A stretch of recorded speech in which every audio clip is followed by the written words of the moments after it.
지난 주일에 우리는 바벨론으로 포로되어 잡혀간 유다 백성들을 위로하시는 하나님의 말씀을 들었습니다. 하나님께서는 두 가지로 이스라엘 백성들을 위로하셨습니다. 하나는 너희는 내 백성이다, 나는 너희 하나님이다 하는 그런 이 이스라엘 백성들의 정체성을 다시 한번 확인시켜 주심으로 그들을 위로하셨습니다. 또 하나는 그 자기 백성을 향한 하나님의 계획을 알려주셨습니다. 앞으로 때가 되면 바벨론에서 돌아오게 하실 것이다.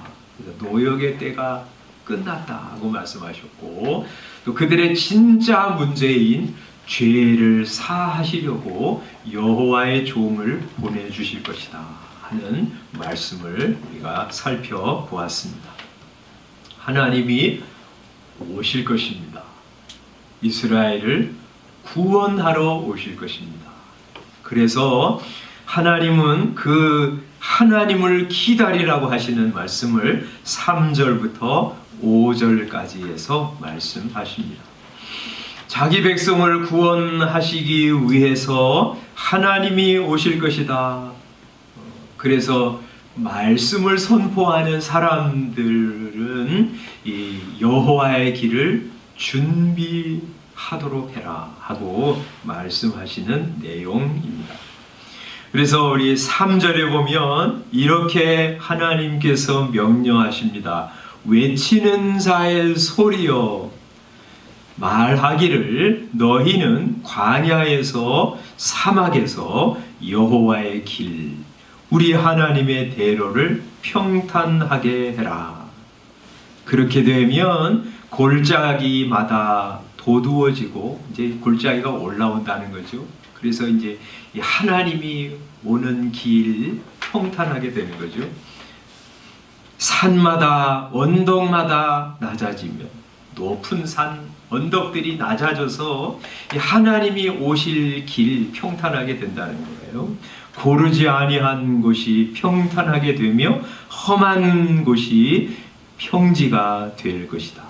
그리고 마침내 여호와의 영광이 나타날 것이다.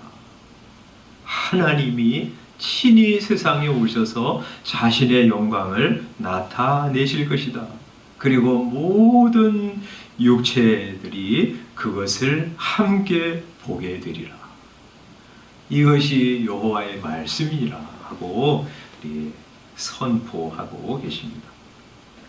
하나님께서요 이렇게 이런 하나님이 오신다고 하는 사실을 외치라고 해요. 그래서 3절에 외치는 자의 소리요 이렇게 말하라고 말씀하는 거예요. 외치는 자의 소리요 너희는 광야에서 여호와의 길을 예비하라. 너희는 이라고 말씀하시는 것을 보니까 복수예요. 한 사람이 아니에요. 그러니까요 이 모든 선지자들은 뭐 하는 사람이었냐면 하나님의 길을 예비하는 사람이었어요. 하나님의 대로를 평탄하게 하기 위해서 그들의 죄를 지적하여 하나님 주목하게 만들고요. 너무 낙심한 사람들은 다시 일으켜서 주님을 바라보도록 한 것, 이게 선지자들의 한 일이었어요. 그리고 그 선지자들의 마지막 선지자가 누구냐면 세례 요한이죠. 이 세례 요한은 바로 예수님 앞에 와서 그분을 직접 보면서 하나님의 길을 예비한 사람이었어요. 그래서 세례 요한은 자기를 외치는 자의 소리라고 불렀습니다. 우리가 지난번에 요한복음 앞부분 봤잖아요. 유대인들이 세례 요한에게 나왔습니다. 당신이 그리스도냐? 엘리야냐? 그 선지자냐? 하고 물을 때 아니다. 나는 이사야의 말과 같이 주의 길을 곧게 하라고 외치는 자의 소리다. 이렇게 대답했습니다. 그는 깊은 골짜기에 있는 것처럼 절망 가운데 있는 사람들에게 일어나서 주님을 맞이하라고 외쳤고, 산과 언덕처럼 마음이 교만한 사람들의 생각을 깨뜨려 회개하고 겸비한 마음으로 주 오심을 주목하라고 외쳤습니다. 그래서 정말 좌절과 절망 가운데 의기소침해서 아무것도 소망할 수 없는 사람들에게 이 세례 요한은 일어나서 주님을 맞이하라고 했어요. 어두움 가운데 있는 자들아, 참 빛이 오신다. 빛을 보고 일어나 그 빛으로 나아오라고 권면했습니다. 죄로 인해서 괴로운 사람들에게 세상 죄를 지고 가는 하나님의 어린 양이 오셨다. 그분을 너희가 받아들여라. 그리고 그분에게 너희의 모든 죄를 다 맡겨라 하고 청했습니다. 산과 언덕처럼 마음이 교만한 사람들에게 죄와 심판을 선포했습니다. 독사의 자식들아, 누가 너희를 가르쳐 장차 올 진노를 피하라 하더냐. 그러므로 회개에 합당한 열매를 맺고 속으로 아브라함이 우리 자손이라고 말하지 말라. 내가 너희에게 이르노니 하나님이 이 돌들로도 아브라함의 자손이 되게 하시리라. 이미 도끼가 나무 뿌리에 놓였으니 좋은 열매 맺지 아니하는 나무마다 찍혀 불에 던지우리라 하고 말씀하셨어요. 그래서 이런 이 세례 요한의 말씀 선포를 통해서 막 좌절하고 아무 소망이 없던 사람도 일어나서 주님께 나오게 된 거예요. 소경, 장애인, 병든 사람, 세리, 창기 같은 사람도 예수님께 나와서 그분을 맞이했던 것이고, 또 교만한 사람들, 학식으로 인해서, 직책으로 인해서, 종교적인 자부심으로 인해서 교만한 사람들도 예수님께 나왔어요. 니고데모 같은 사람, 아리마대 요셉, 회당장 야이로, 로마의 백부장, 이런 사람들도 예수님께 나와서 예수님께 묻고요, 예수님을 받아들이는 그런 역사가 일어났어요. 세례 요한은 그렇게 예수님 앞에 와서 예수님 오실 길을 만든 거예요. 그리고 신약의 모든 사도와 또 설교자들도 우리 하나님의 말씀을 전해서 사람들의 마음을 평평하게 만들고, 좌절 속에 있는 사람들 일어나서 주님께 나아오도록, 교만한 사람은 마음을 낮추어서 겸비한 마음으로 주님을 영접하도록 하는 것, 그것이 그들의 사역이었습니다. 지금도 마찬가지입니다. 그래서 저도 외치는 자의 소리로 여러분에게 말씀드립니다. 하나님이 오셨습니다. 우리를 죄와 사망에서 건져주시려고 하나님이 이 세상에 오셨습니다. 그런데 그 주님은 이 땅을 밟으러 오신 것이 아니라 사람들을 만나러 오셨어요. 그리고 사람들의 마음 속에, 인생 안에 들어가서 그와 함께 계시고 그를 새롭게 하시고 그를 복된 인생으로 인도하시기 위해서 오신 거예요. 그래서 모든 사람들은 그분의 오심을 환영해야 하고 그분을 자기 인생에 받아들여야 합니다. 그래서 여러분도 마음을 열고 여러분의 마음 속에 그분을 받아들이셔야 합니다. 예수님이 내 인생 바깥에 있어서 한 번도 예수님을 내 인생 안으로 모셔드리지 않은 사람은 마음을 열고 그분을 내 인생의 주인으로 받아들여야 합니다. 어떤 사람은 예수님을 그저 이론적으로는 받아들이지만 그 인격을, 그분의 실체를 받아들이지 않는 사람, 그런 사람은 마음을 열고 그분을 영접해야 합니다.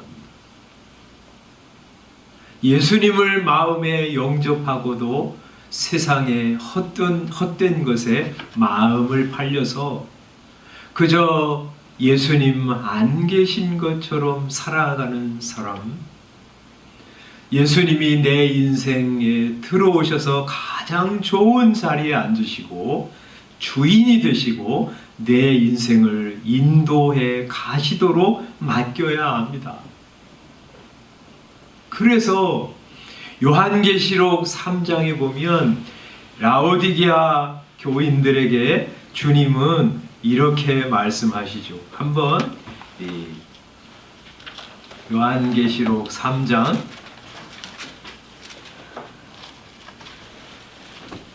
보도록 하겠습니다. 3장 20절입니다. 이렇게 주님이 부르십니다. 찾으신 분들은 같이 한번 읽겠습니다. 시작. 볼지어다 내가 문 밖에 서서 두드리노니 누구든지 내 음성을 듣고 문을 열면 내가 그에게로 들어가 그와 더불어 먹고 그는 나와 더불어 먹으리라. 물론 예수 안 믿는 사람도 이 말씀을 듣고 마음 문을 열어야 합니다.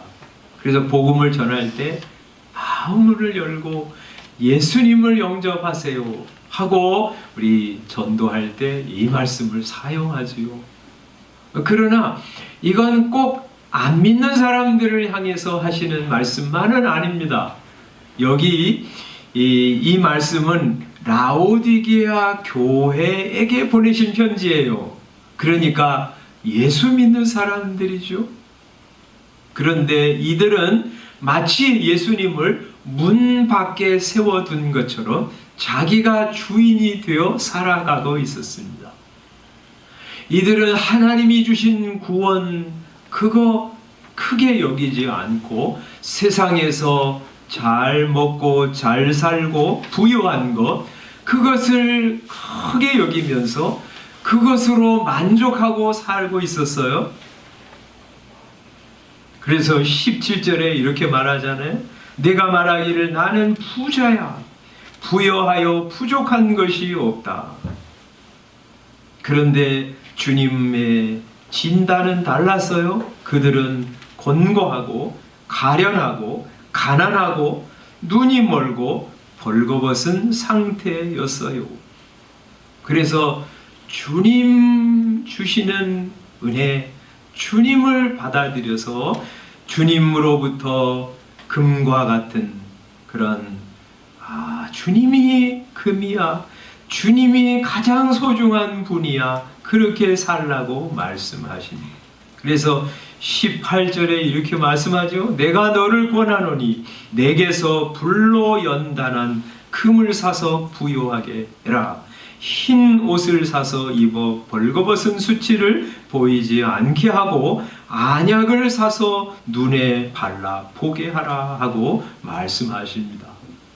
너희 안에 그리스도께서 계시냐? 그리스도께서 마치 안 계신 것처럼 그렇게 살아가고 있는 것은 아니냐? 우리 주님이야말로 금과 같이 값진 분이며 주님이야말로 너의 벌거벗은 것을 다 가리워주는 흰 옷과 같은 분이며 주님이야말로 너의 눈먼 것을 고쳐서 영적인 것들을, 진정한 것들을 보게 하시는 분이 아니냐. 주님을 받아들여라 하고 말씀하고 있습니다. 그래서 20절에 봐라, 내가 문 밖에 서서 두드리고 있지 않니. 보라 그래요. 우리 주님이 내 인생의 문 밖에서 내 마음의 문을 두드리고 있는 것을 보라고 그러세요. 또 들으라고 그러세요. 누구든지 내 음성을 듣고 문을 열면 주님이 두드리세요. 말씀하세요. 얘야, 너는 왜 내 인생 내 힘으로 살아가려고 하니? 세상에 있는 거 최고라고 생각하면서 거기 목매 살고 있니? 마음 문을 열어라. 예수 그리스도를 너의 주인으로 삼고 그분이 가장 복된 분이며 그분 모시고 사는 것이 인생의 최고의 행복이라고 하는 거 너 왜 모르니? 마음 문을 열라. 주님의 음성을 듣고 마음 문을 열라고 그랬어요. 깊은 골짜기와 같이 가라앉아서 나같이 별 볼 일 없는 사람을 누가 찾아오겠나? 누가 나 같은 사람 사랑하기라도 하겠나? 나같이 하찮은 인생 누가 관심이나 가지겠나? 자기 비하, 자기 학대에 사로잡힌 사람일지라도 용기를 가지고 일어나서 주님을 바라보라는 그랬어요.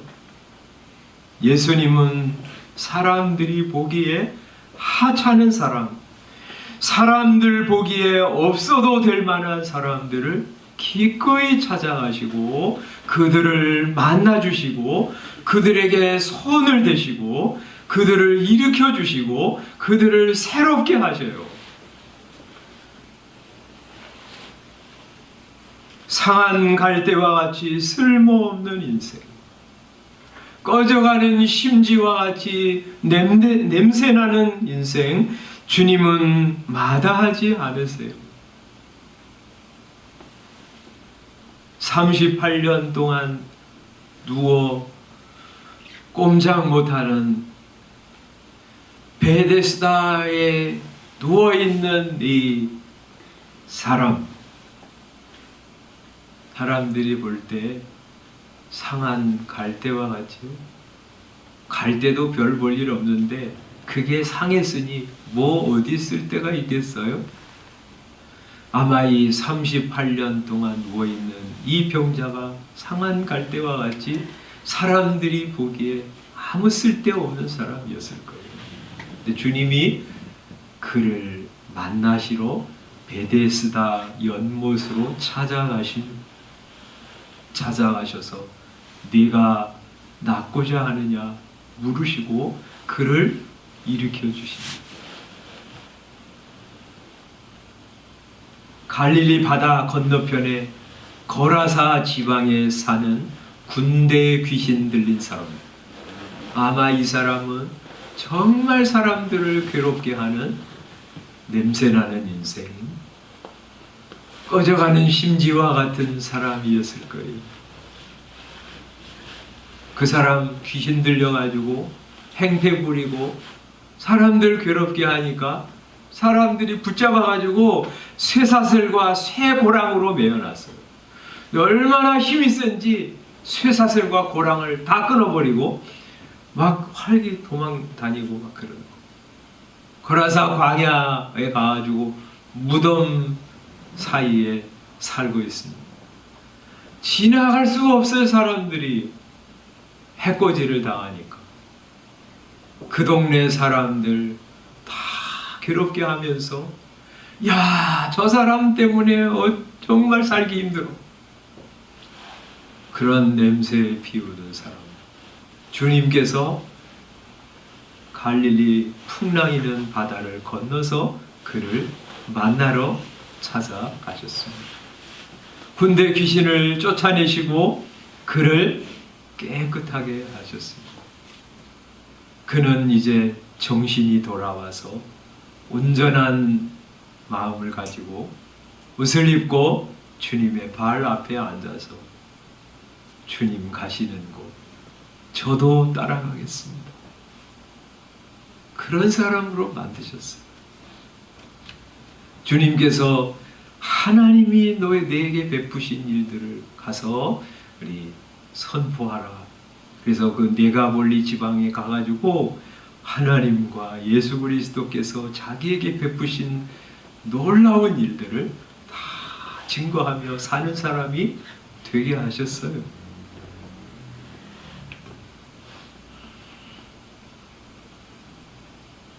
주님은 이렇게 상한 갈대와 같고 꺼져가는 심지와 같은 인생도 끄지 않으시고 꺾지 않으시고 그들을 새롭게 하기 위해서 복된 인생 살게 하시기 위해서 찾아오시는 하나님이십니다. 그러므로 어떤 사람도 나는 이제 희망이 없어. 나는 그냥 이렇게 살다가 죽는 것밖에 아무런 소망이 없어. 그럴 필요가 없게 되었어요. 왜냐하면 하나님이 오셨으니까. 상한 갈대도 꺾지 않으시고 꺼져가는 심지도 끄지 아니하시는 주님이 오셨으니까요.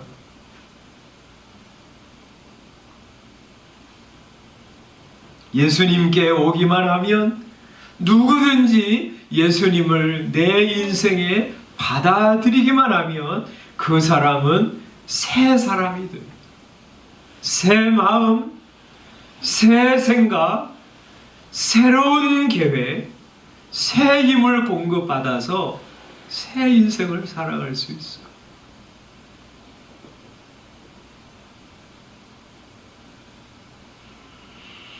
산과 같이 언덕과 같이 높이 솟은 교만한 마음을 가진 사람은 그 교만을 버리고 겸손한 마음으로 주님을 받아들여야 합니다.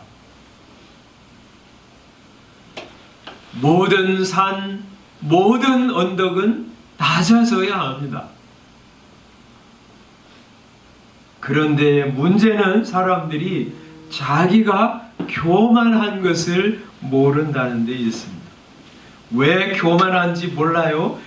여러 이유가 있겠지만 교만이 무엇인지 모르기 때문에.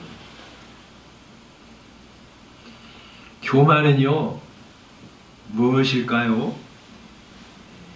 내가 어떤 존재인지를 모르는 것, 그게 교만이에요. 특히 하나님과 관계에서, 하나님 앞에서 내가 어떤 존재인지를 모르는 것, 그게 교만이에요. 하나님 어떤 분입니까? 창조주이십니다. 나는 어떤 존재입니까? 피조물입니다. 하나님이 지으셨어요. 나는 하나님의 피조물이에요. 그러니 교만할 수가 없어요. 나만 창조하신 것이 아니라 내 주위에 있는 사람들, 내가 가지고 누리고 있는 모든 것들 다 하나님이 창조하셔서 내게 주신 거예요. 그러니까 우리는 교만할래야 교만할 수가 본래 없어요. 근데 왜 자꾸 교만해요? 그 관계를 모르니까. 하나님 모르니까. 그러니까 내가 누군지를 모르고요. 내가 소유한 게 어디서 왔는지를 모르는 것. 우리 성경에 보면 왜 사람들이 교만해지나 하는 것들을 좀 살필 수 있는데, 한번 오늘 에스겔서 28장부터 몇 군데를 좀 보도록 하겠습니다. 에스겔서 28장에 보면 이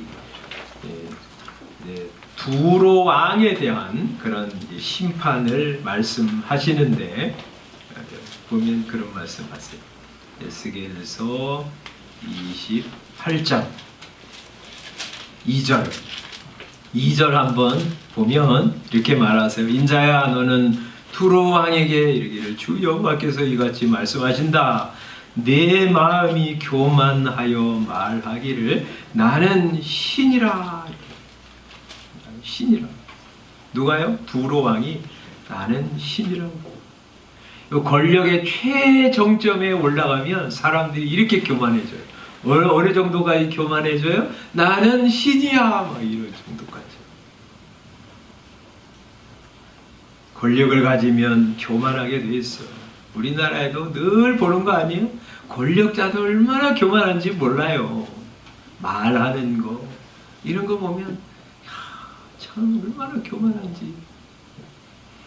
28장 5절에 보면 이렇게 말씀하세요. 그 재물로 말미암아 내 마음이 교만하였도다. 돈이 많으면 교만해집니다. 그죠? 17절에 보면 이렇게 말씀. 내가 아름다움으로 마음이 교만하였으며 이렇게 말씀합니다.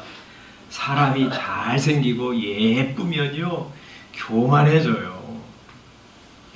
또 31장에 보면 여기는 이제 이 애굽 왕을 향해서 하시는 말씀인데 31장 10절에 보면 이렇게 말씀합니다. 그의 키가 크고 꼭대기가 구름에 닿아서 높이 솟았으므로 마음이 교만하였은즉. 키가 크면 교만해집니다. 뭐 키만 그냥 저 신체의 키만 얘기하는 것이겠어요? 사람이 다른 사람보다 탁월하면요, 다른 사람보다 어떤 분야에 어떤 일에 있어서 탁월하면 사람이 교만해집니다. 33장 보면 이렇게 말씀하세요. 33장 28절 보면 그 권능의 교만을 그치게 하리니 이렇게 말씀하세요. 힘이 있으면 교만해집니다. 권능의 교만이라죠. 힘이 있으면 교만해져. 또 한 군데 더 볼까요? 호세아 13장에 보면 이렇게 말씀합니다. 13장 6절. 그들이 먹여준 대로 배가 불렀고 배가 부르니 그들의 마음이 교만하여. 배부르고요, 등 따숩고요, 물질이 넉넉하면 그러면 사람이 교만해져요. 우리가 쭉 왜 사람이 교만해지냐 살펴봤는데 권력을 가지면 또 재물이 많으면 아름다우면 남보다 탁월하면 힘이 있으면 또 먹을 것이 넉넉하면 그럼 사람이 교만해지고. 그런데 보세요. 이것들 다 어디서 온 거예요? 하나님으로부터 온 거예요. 하나님이 어떤 사람을 권력의 최정점에 오르게 하십니다. 하나님이 어떤 사람에게 돈을 주세요. 그 사람을 아름답게 지어서 세상에 보내세요. 어떤 사람이 그 사람을 그 분야에 탁월한 실력자로 만드세요. 그 사람에게 힘을 주세요. 그들에게 먹을 양식을 넉넉하게 공급하세요. 다 하나님이 주셨어요. 그런데 사람이 하나님을 인정하지 않으면 그거 전부 자기가 성취하고 자기가 이루었다고 생각해요. 그러니까 내가 이루었으니까 내가 대단한 사람이에요. 나를 내세워요. 나를 자랑합니다. 마음이 이렇게 교만해지니까 하나님을 잊어버립니다. 호세아 13장 6절에 그래서 이렇게 말씀하죠. 배가 부르니 그들의 마음이 교만하여 이로 말미암아 나를 하나님을 잊었느니라 하고 말씀하세요. 사람이 교만하면 심각한 문제가 그냥 자기만 자랑하는 것으로 그치지 않아요. 하나님을 없다고 여겨요. 하나님 무시합니다. 하나님 어디 있어? 하나님이 말씀하신 거 안 받아들여요. 하나님 말씀하셔도 내가 그걸 왜 믿어야 돼? 그거 거짓말이야. 천국이 가까이 왔느니라 하고 말씀하셔도 교회는 늘 회개하라고만 해. 내가 무슨 그렇게 나쁜 짓을 저질렀는데 심판이 어디 있어? 지옥이 왜 존재하는 거야? 하면서 받아들이지 않습니다. 기독교는 늘 겁만 주려고 해. 왜 꼭 예수 믿어야만 구원 얻는다는 거지? 기독교는 너무 독선적이야. 자기네만 진리래. 이렇게 배척합니다. 여러분, 이게 전부 교만에서 비롯돼요. 여러분은 이런 생각을 가지고 있지 않습니까? 이런 사람은 회개하고 교만한 생각을 버려야 합니다. 주님 하실 말씀을 그대로 진리로 받아야 합니다. 네, 저는 죄인입니다. 이제 불신앙에서 신앙으로, 불순종에서 순종으로 제 인생의 방향을 바꾸려 합니다. 예수 그리스도께서 죽으신 거, 나 위하여 죽으신 거 알고 예수님을 내 유일한 구주로 받아들입니다.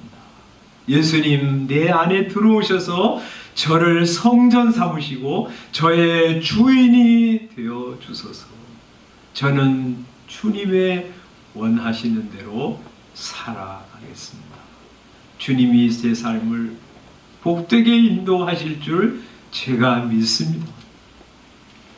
하고 가는 거예요. 그게 겸손한 마음으로 주님을 자기의 인생의 주인으로 받아들이는 것입니다. 여러분, 예수님을 여러분의 문 밖에 세워두지 마십시오. 아까 우리 요한계시록 3장 20절 말씀 봤잖아요. 뭐라 그러셨어요? 볼지어다 내가 문 밖에 서서 두드리노니 누구든지 내 음성을 듣고 문을 열면 내가 그에게로 들어가 그와 더불어 먹고 그는 나와 더불어 먹으리라. 그렇게 약속하셨습니다. 여러분, 우리의 마음의 문을 열고 그분을 내 인생의 구주요 주님으로 받아들이면 우리 주님이 우리 가운데 들어오셔서 나의 하나님, 나의 주님이 되시고요.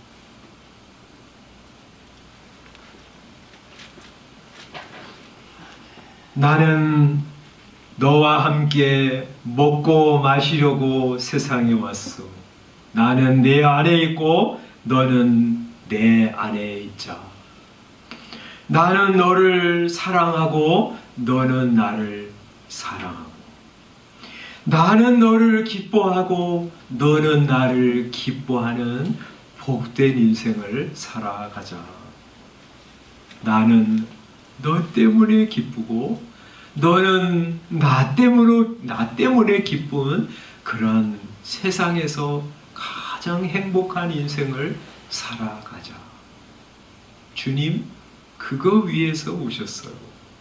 그래서 우리가 지은 죄는 다 가져가셔서 자신이 친히 십자가에서 죽으실 때 못 박아 없애셨고 그 예수 그리스도와 함께 죽고 살고 먹고 마시고 함께 기쁘고 즐거워하는 인생 살아가게 하시는 것입니다. 이것보다 더 행복하고 기쁜 인생은 없습니다. 예수님을 여러분의 인생에 받아들여 주인으로 삼고 이런 복을 날마다 경험하며 사는 저와 여러분들 다 되시기를 소원합니다. 기도하겠습니다.